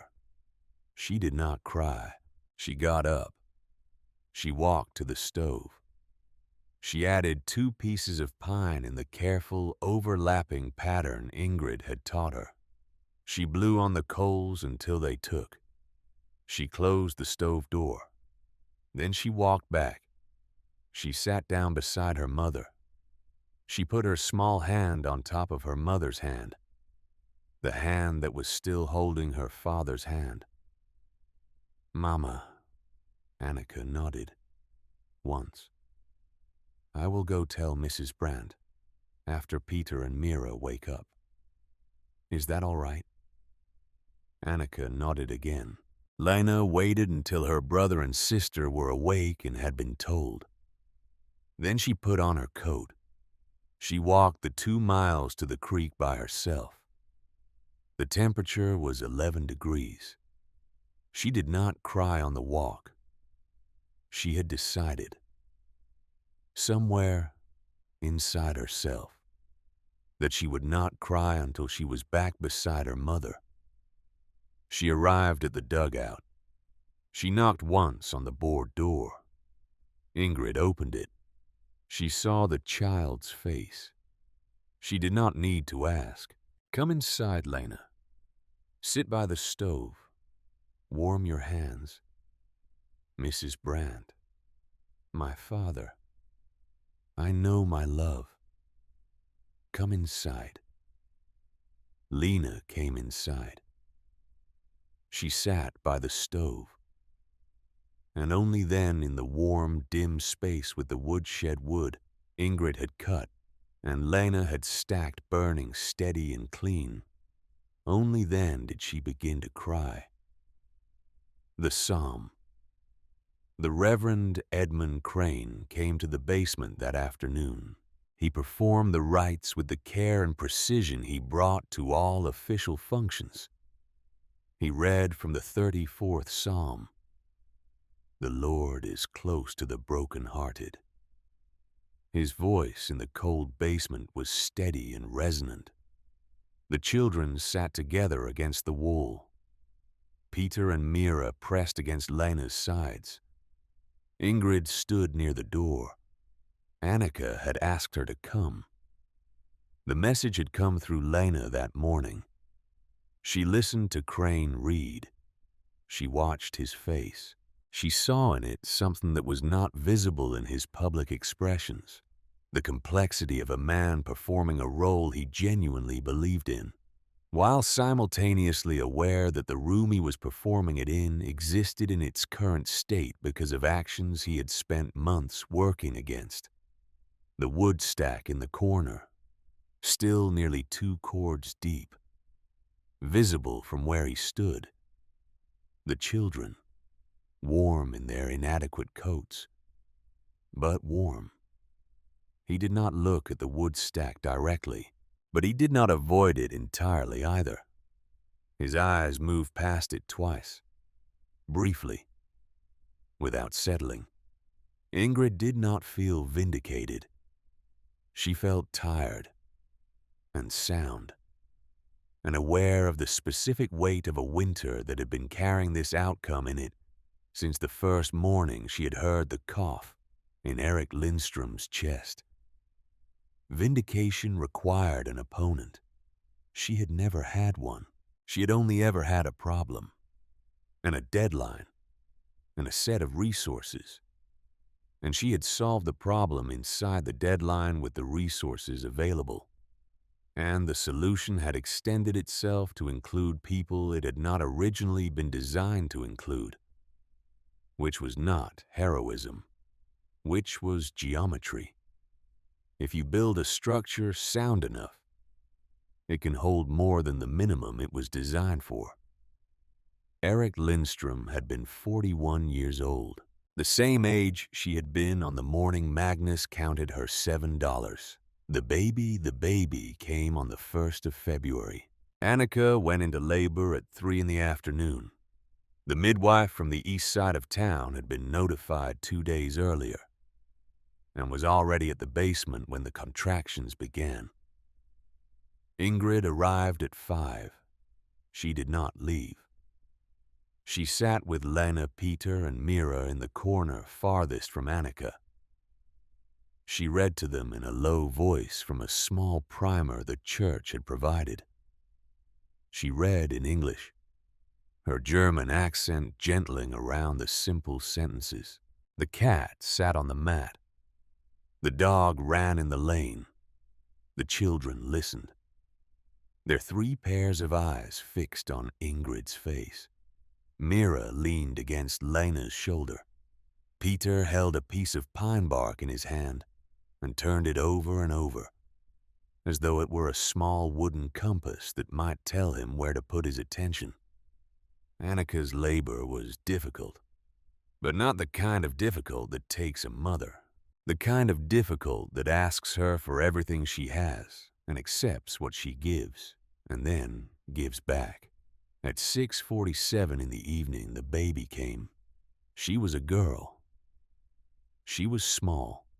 She arrived with the full volume announcement of a healthy set of lungs and the pink-faced outrage of someone who had strong opinions about the conditions into which she had been delivered. The midwife wrapped her in a clean cloth. She handed her to Annika. Annika looked down at her daughter for a long moment. She looked up at Ingrid across the dim room. Astrid, for the first name. A pause. Erika, for the middle. After her father. Ingrid did not speak. She had been called by her grandmother's name once. Astrid had been her grandmother's name. The grandmother who had taught her to weave baskets, who had died when Ingrid was 11, who had sat by the kitchen window in the Black Forest 50 years ago and 4,000 miles east of this Montana basement, and had taught a small German girl that the strength of a thing was in how it let go, not in how it held. Astrid. Erika. Annika held the baby out. "Will you hold her, Mrs. Brandt?" Ingrid stood up. She walked across the basement in the lamplight. She had not held a baby in 18 years, not since she had washed Ilse's small body and wrapped it in white linen and laid it in a coffin no bigger than a bread box in a churchyard outside Bowden on a hot June afternoon in 1858. She took Astrid Erika Lindstrom into her arms. The baby's weight settled against her. The baby's small face turned toward her chest, as though looking for something familiar. Ingrid's hands began to shake. She steadied them. She brought the baby in close. She bent her face down. She whispered in German, "Marta." Ilsa, look, look at her. Look at this one. She is going to live." She did not cry. She had not cried since the funeral. But something inside her chest opened, slowly, like a door that had been closed for 18 years and had finally found a hand willing to push it. She held the baby. Annika watched her hold the baby. Lena, Peter, and Mira watched from the corner. The Reverend Crane stood in the doorway. He had arrived at some point Ingrid had not noticed. He stood with his hat in his hands. He did not enter further. He did not speak. He just watched. And the look on his face was not the look of a man performing a role. It was the look of a man who had seen finally and unmistakably what kind of warmth could be built by people he had spent a winter doubting. Eleanor. The Reverend Edmund Crane came to find Ingrid alone in the 3rd week of February. He did not come to the dugout or to the basement. He walked the creek path until he found her. She was at the woodshed. She was working fresh clay into 2 small surface cracks. The freeze-thaw cycle had opened along the windward face, pressing the new compound in with her thumb, smoothing it flat, letting it cure in the cold air. He stopped at the standard distance. He watched her work for a while. He did not announce himself. She knew he was there. She kept working. When he finally spoke, his voice had a quality she had not heard in it before. "Mrs. Brandt, Reverend, I have been thinking about what I said to you in September. A great many things have happened since September. Yes." He paused. "I told you that this structure was inappropriate, that it would fail. I implied that the congregation's assistance represented the only reasonable path available to you." Another pause. "I was wrong on all counts." She turned. She set the trowel down. He met her eyes with the discomfort of a man who was doing the correct thing and finding that correct things are not necessarily comfortable things. She let the silence hold for a moment before she answered. "You were working with the information you had, and the assumptions that came with it. My assumptions were wrong." He said it plainly. "The Lindstrom family is alive. There is a new child in this town. Annika Lindstrom is making plans for her future. The church's role in any of that was to provide a cold room and tell them they could not stay past Christmas. Reverend, Mrs. Brandt, may I tell you something? Something I have not told to anyone in this town." She thought briefly of Hannah Pruitt, sitting on the edge of a tarp in October. She thought of Annika on a flat rock in November. She thought of Magnus in the snow holding 8 pieces of pine.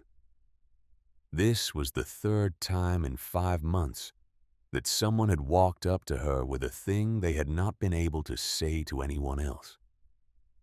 She did not know yet what it was about her that made people do this. She said, "Yes, Reverend, you may."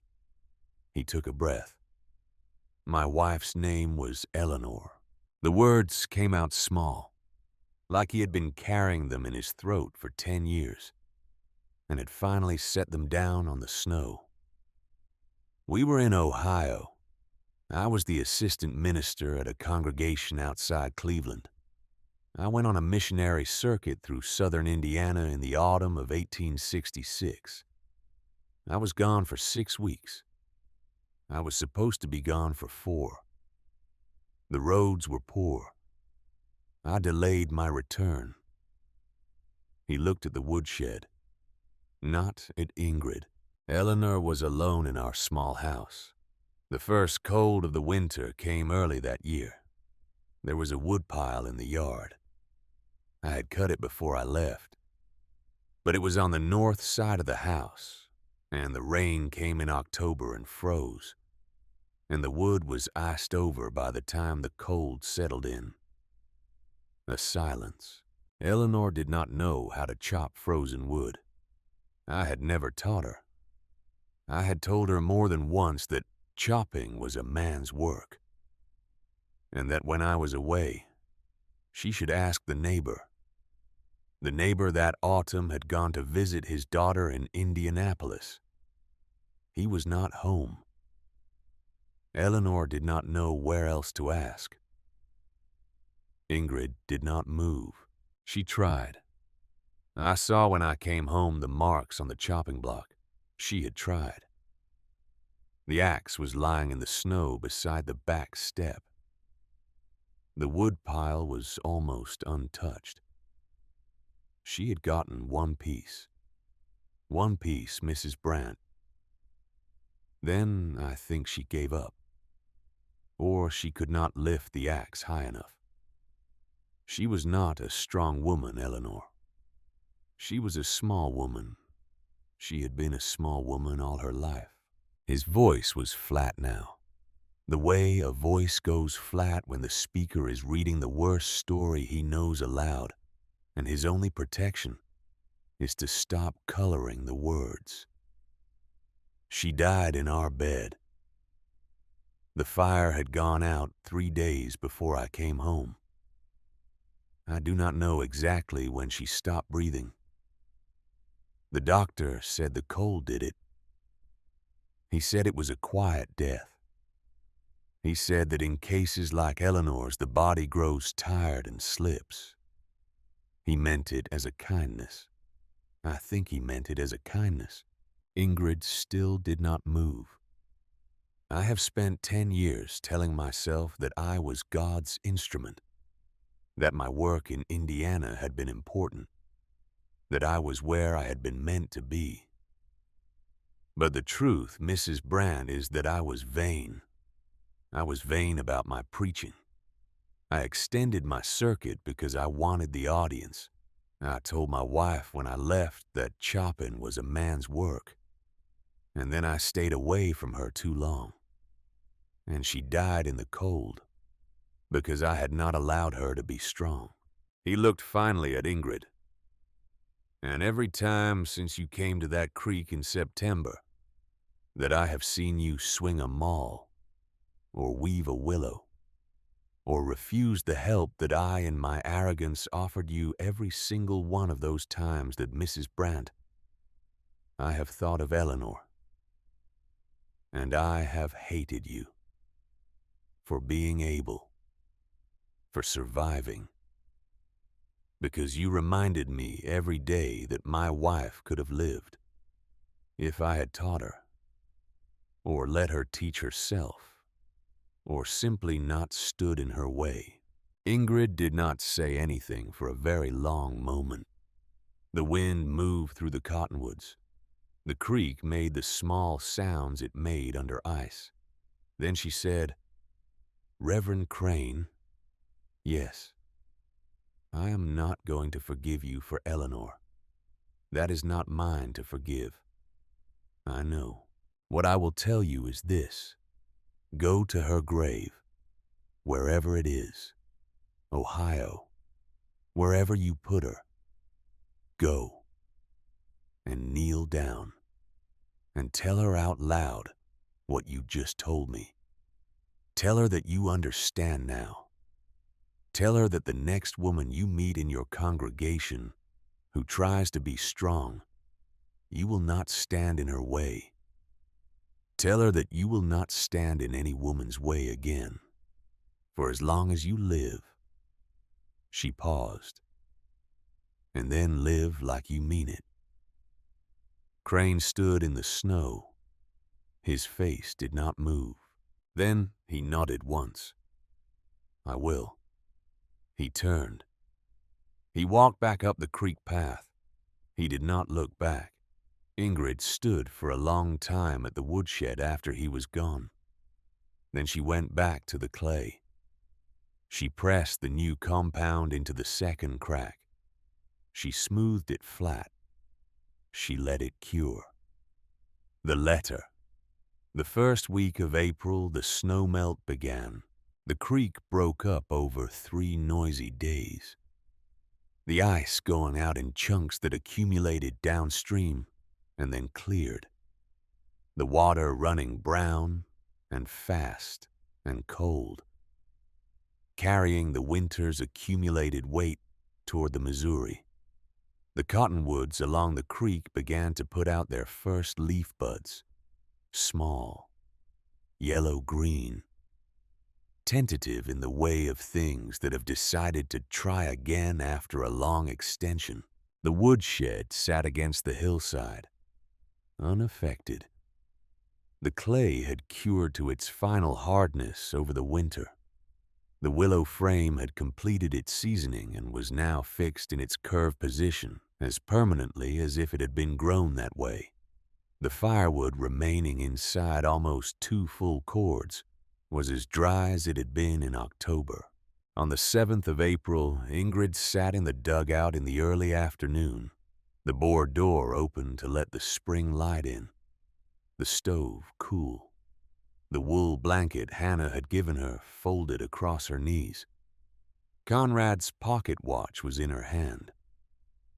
She had been carrying it every day since the funeral. She had held it, pressed it to her cheek, held it under her pillow, heard it tick its uneven, unreliable tick through every cold night since September. She had never opened the lid. She was 41 years old. She was alive. She had built a thing that had held. She had held a baby in her arms. She had buried a friend. She had told a reverend to go kneel at his wife's grave.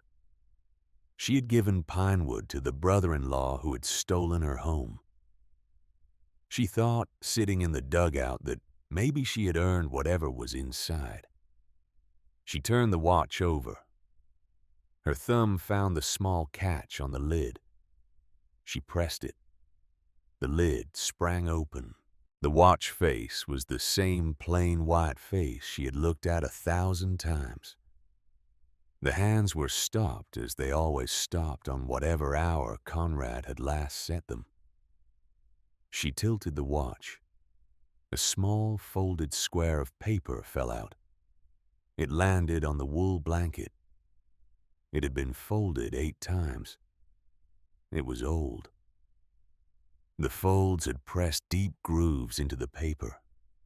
The corners had begun to soften. Ingrid's hands began to shake. She was alone in the dugout. The door was open. The light came in across her lap and across the small folded square. She unfolded it, slowly, one fold at a time. Conrad's handwriting. She had not seen Conrad's handwriting since he had stopped being able to hold a pen. 3 weeks before he died.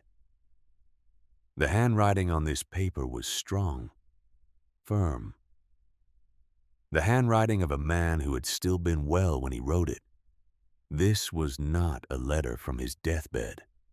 This was a letter from before. It was dated 16th of August, 1875, a year and a month before his death. She read the first words, "My beloved Ingrid." She closed her eyes. She opened them again. She kept reading. "If you are reading this, then I am gone. I do not know when. The doctor in Helena says a year, maybe 2. He says he is not sure. I have not told you. I will not tell you. Not yet. Maybe not ever. I would rather you have a husband, however long I have left, than a dying man you must nurse. I know this is a selfish choice. I am making it anyway. I am sorry." Ingrid read this paragraph 3 times. A year. he had known for a year and a month. He had laughed at her bad jokes. He had carried wood. He had argued with her about politics. He had eaten her bread. He had held her on cold nights. Every day of that year and a month he had known. She kept reading. Ingrid, there are things I must tell you. Practical things. I am writing them here where you will find them, because Magnus will inherit the cabin. The deed is in his name. There was nothing I could do about that. I tried. The lawyer said it was not possible. I am writing this so you will not be surprised. So you will not waste a single hour fighting Magnus over the cabin. Let him have it. The cabin is wood and nails. You are something else. Listen to me. Walk south along Prickly Pear Creek, about 1.25 miles past the lumber company's staging area. The canyon narrows. On the east side against the north-facing slope there is a rock slide alcove. It has been there longer than the town. I noticed it the first week I arrived in this territory in 1862 before I ever met you. I have walked past it 100 times since. I have never built anything in it.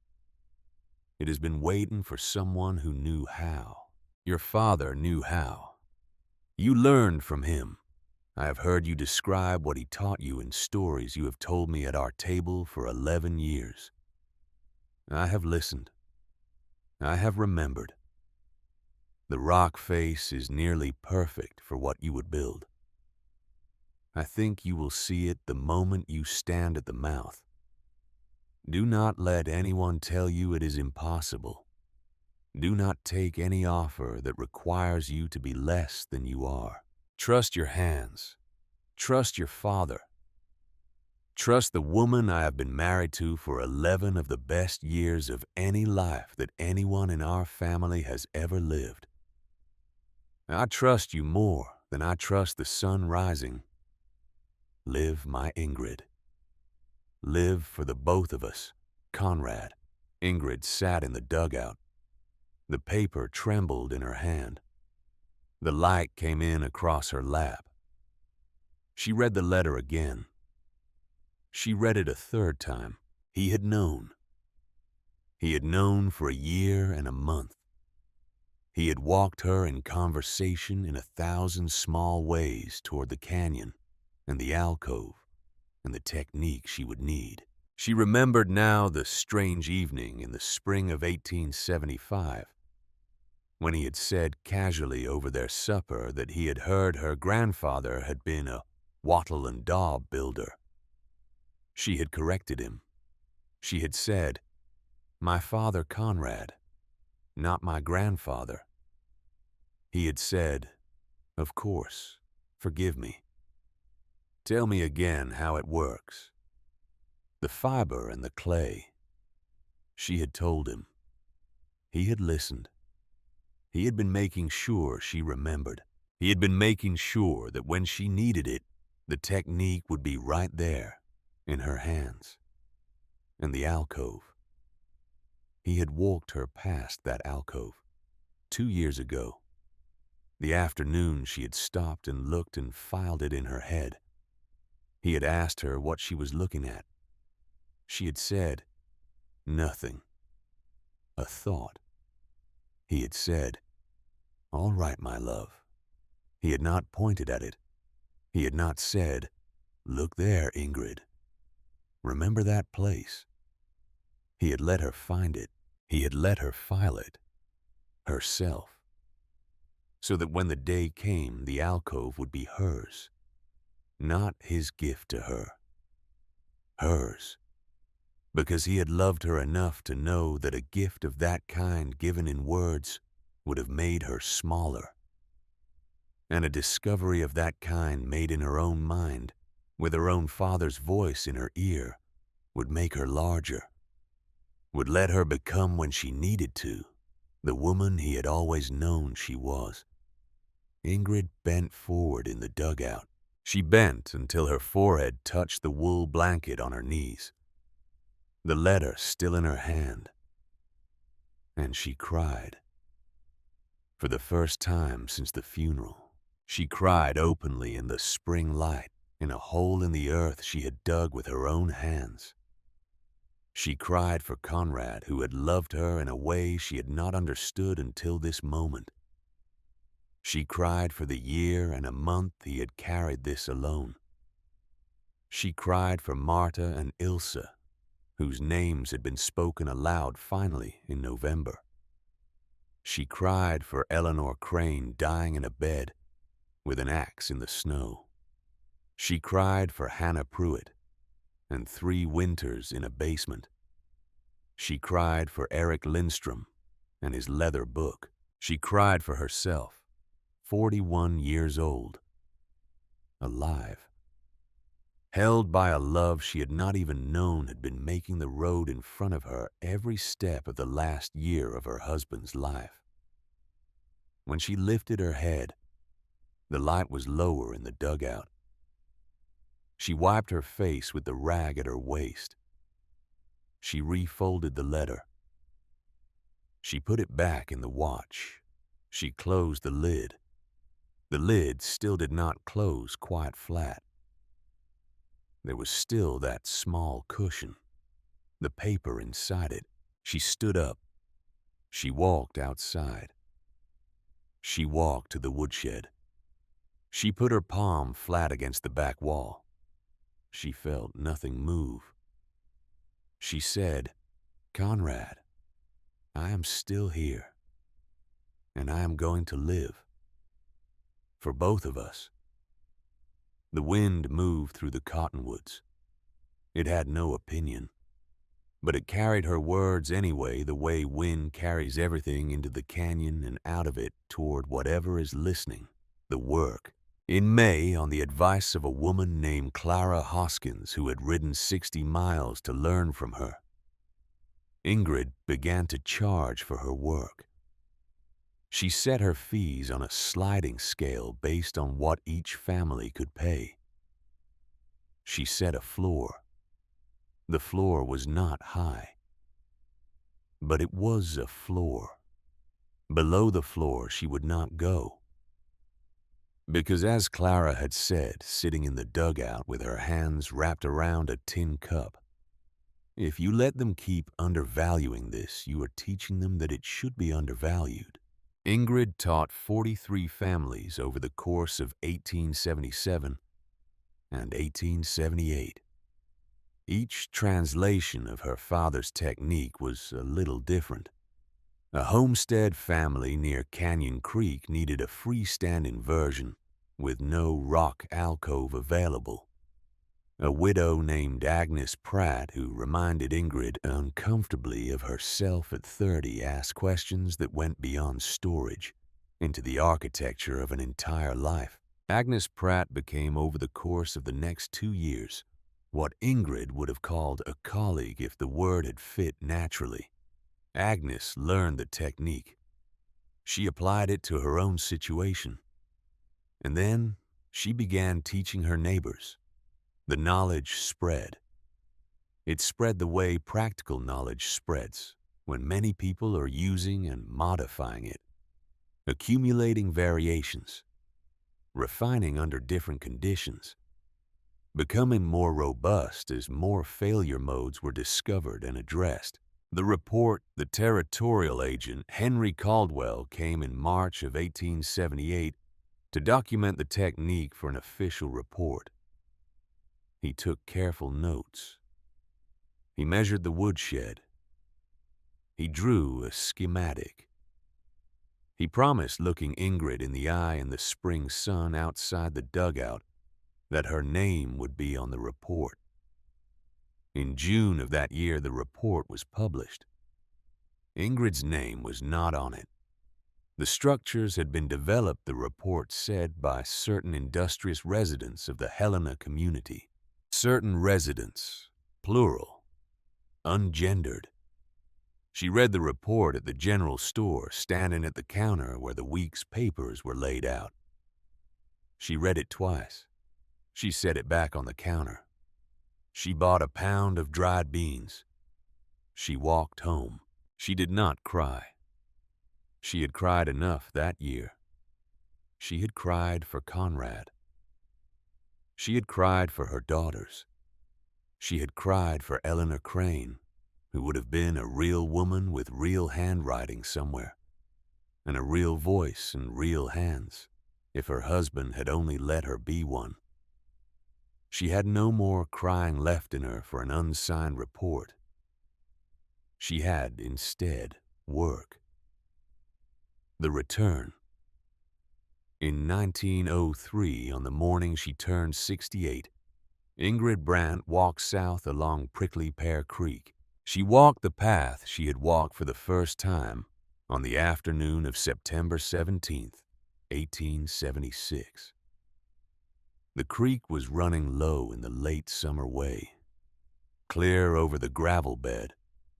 The cottonwoods were beginning their turn, the yellow coming in at the leaf edges, the same yellow it had been the first time. The woodshed looked like the hillside had grown it. The bark roof had weathered to the color of the surrounding rock. The clay walls had acquired the patina of something old enough to be part of the landscape's permanent inventory. The board door that had replaced the burlap years ago had weathered to a gray that matched the overall structure so closely that it was easy to miss in passing. She opened the door. She stood in the threshold. 27 years. The interior smelled of dry wood and resin and the earth that surrounded it. The smell of materials that had been doing what they were supposed to do for a long time and were continuing to do it. She put her palm flat against the back wall. She felt nothing move. The book. That afternoon, Lena Lindstrom came to the dugout for tea. Lena was 34 years old now. She had taught at a normal school in Wisconsin for the last 12 years. She had married a carpenter named Ross. She had 2 children. She had come back to Helena for the summer because Annika Lindstrom, who lived now in a small white house on the north side of town, financially independent, teaching 3 children 4 mornings a week, was beginning to slow down, and Lena had wanted to be near her. Lena sat in the dugout. She drank tea. She set the cup down. "Mrs. Brandt, I want to do something." "What is that, Lena?" "My father's book, the one he gave you, the one you have been teaching me from since I was 9. There are now 35 years of notes in it. Mine, yours, his father's. I want to copy it. I want to make 6 copies. By hand. I want to send them to 6 places, so that if any one place loses it, the others survive." Ingrid looked at her. "How long will that take you?" "The summer." "And what places?" "The territorial office, the normal school in Wisconsin, a homestead association in Dakota that Mr. Holloway connected me with 2 years ago, Mr. Bishop's son, who runs his father's operation now, Agnes Pratt, and one for me." Ingrid was quiet. She thought briefly of a report that had been published in 1878. "With certain industrious residents, plural, ungendered." She thought of Eleanor Crane, who had no leather book, no notes, no copies. She said, "Yes, Lena, let us do it. Together." They worked through the summer. 6 leather-bound volumes, each one written out by Lena in her clear, precise teacher's hand. Ingrid sat across from her at the small table in the dugout. She read each draft. She made corrections. She added in the margins small annotations in her own careful script. Things her father had said. Things Eric had said. Things she had figured out herself in the long winters since 1876. The 6 volumes were finished on a morning in late August. Lana tied them with string. She labeled each one. She placed them in a wooden crate. She stood up. She looked at Ingrid. "Mrs. Brandt, thank you. Take them home, Lena. Take them home and send them out. And come back next summer and we will start the 2nd edition." Lena nodded. She took the crate. She walked to the door. Before she stepped through it, she turned. "Mrs. Brandt." "Yes. My mother. She wanted me to tell you. She still says it. Every winter when she lights the stove." "Says what?" "The wood is dry." Ingrid closed her eyes. She nodded once. "Tell your mother I love her. Tell her I have always loved her. Tell her Marta and Ilse love her too." Lena nodded. She walked out. The last light. That evening, as the light was failing, Ingrid walked one more time to the woodshed. She stood at the door. The wind moved softly through the cottonwoods. The first cool of autumn was in the air, the way it had been 27 years ago. The exact same season, the exact same hour. She put her palm flat against the back wall. She felt nothing move. She said very quietly, "Father, Conrad, Eleanor, Eric, I am still here. And the work has held." The wind kept moving. The creek kept running. The hillside kept doing what hillsides do. And one woman, 68 years old, alive against every reasonable forecast, stood in the threshold of the small curved building she had begun with $7 and a deadline, and her father's voice in her head, and watched the last light of her 68th birthday fall gold and slow across the wood. She had cut across the door. She had hung across the stone that had held her up every winter since the year she had decided to live. She turned. She walked home.